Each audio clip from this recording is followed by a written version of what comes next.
tripod and camera all situated here. As you can see, I'm decorated for fall. I have a couple of plaques there. My keyboard is covered with fabric leaves, and let's see. Just gonna spin y'all around just a little bit. My table has a cute little fall vase and tart burner with some nice fall fragrances. So yeah, I'm just excited. I love decorating for fall. That's what I did yesterday. So yeah. Oh, there we go. So to get right into this hymn backstory, again, all of my information for right now is coming from Then Sings My Soul by Robert J. Morgan and Thomas Nelson. I obviously don't read it word for word because I will get copyrighted for that. But I do just kind of summarize, and if there are any quotes in the books by the authors, or, well, really, they're called hymnists, or the composers and musicians, I do read those if it's pretty relevant. But as you can see, today's backstory is on the Sweet By and By. Really pretty old hymn. It was written in 1868 by Sanford F. Bennett and Joseph P. Webster. Let's see. Bennett was a pharmacist in 1868. He was, he filled prescriptions. He just really ran the whole pharmacy. I almost picture, like, in Andy Griffith, you have Ellie, the lady druggist, filling in for her uncle sometimes, or helping with their drugstore. I'm going to turn this lamp on because my lighting is not the best. Let's see. Is that better? Y'all tell me. Is it better like that? Although I am being blinded, but it's okay. Anywho, Sanford Bennett was just filling out prescriptions, ringing people out, things like that.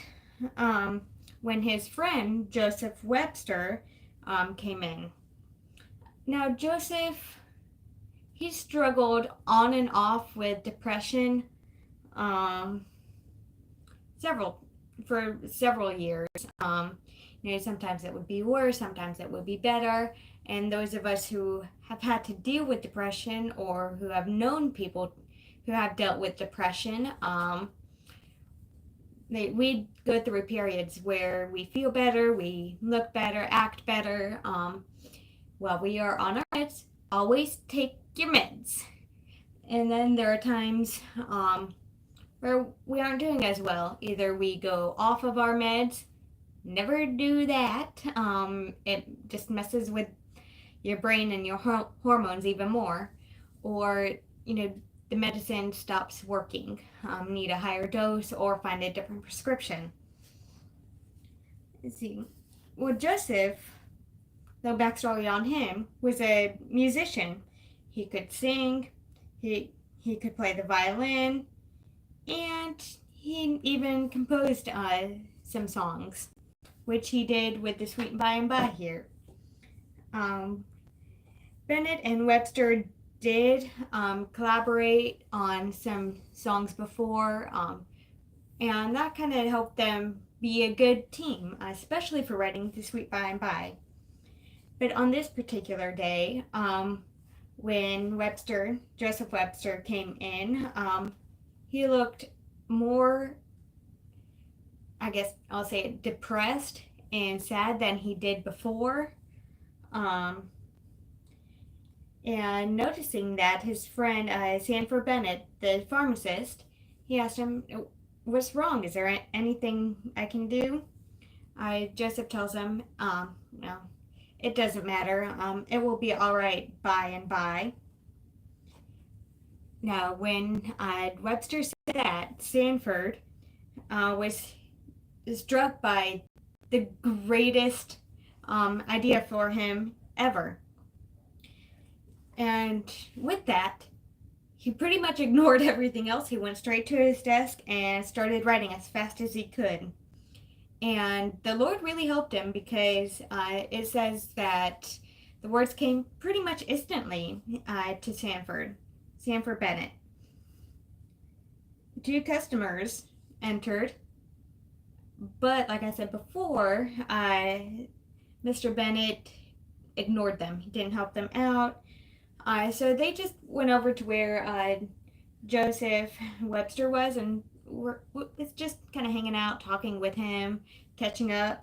And then finally, Mr. Bennett got up, joined them, and handed Joseph Webster a piece of paper. Told him, "Hey, this is your prescription. I hope it works." And which, in all honesty, was the lyrics to what would become the Sweet By and By hymn that we have today. And Joseph Webster actually read it out loud. "There's a land that is fairer than day, and by faith we can see it afar, for the Father waits over the way to prepare us a dwelling place there. In the sweet by and by we shall meet on that beautiful shore. In the sweet by and by we shall meet on that beautiful shore."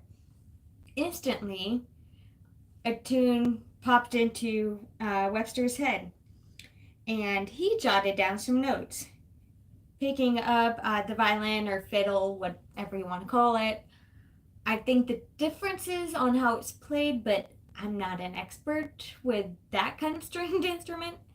I'm not even an expert in keyboard instruments either, but that being aside, he played his melody that he had just came up with a couple of times, and then said to his friend, Mr. Bennett, and the 2 others that they would make a pretty good male quartet.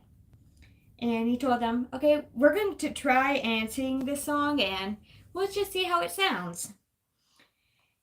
And it says, as the Sweet By and By was being sung for the very first time, another customer, R.R. Crosby, entered the store. And he said, "Gentlemen, I've never heard that song before, but it is immortal." And he was right. We're still singing it, almost 150, or trying to do quick math in my head. Yeah, over 150 years later. And it was written in less than 30 minutes inside a drugstore. So yeah, that's pretty neat. This hymn from 150 years ago, 1868, is still being sung today in 2022. Now, if you notice, I don't have my hymnal right here. I have an arrangement book by Cindy Berry, My Savior, First of All, Songs of Heaven's Promise. I have grown to love Cindy Berry's arrangements, and she has an arrangement of the Sweet By and By in here, which I did for offertory 2-3 weeks ago, something like that. I've been doing a lot of offertories lately, which I don't mind. I like it. So we're going to try to play it.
Alright, I am sorry for the mistakes. I have not played this since I did it for offertory, and I thought since it was so recent, I could just hop right back in, but I should have done it a time or two before, but oh well. One other thing before I go, I do have an idea that I am toying around with, trying to figure out what I want to do, if there's going to be any interest. So let me know in the comments if this will be interesting to you. But I just thought, what if I do almost like a mini series or something from the time I pick out a song for offertory up until the 2-3 weeks that I end up playing it for offertory, trying to see the growth. You can kind of come along on my practice, how I do it, what I do, things like that. So just let me know in the comments if that's something you would like me to do. And yeah, just let me know. If you don't want to miss a video from me, make sure you subscribe and hit the bell icon. And yeah, just hit like if you like this and let me know. All right, I will see y'all next time, and y'all have a good rest of your day. Bye bye.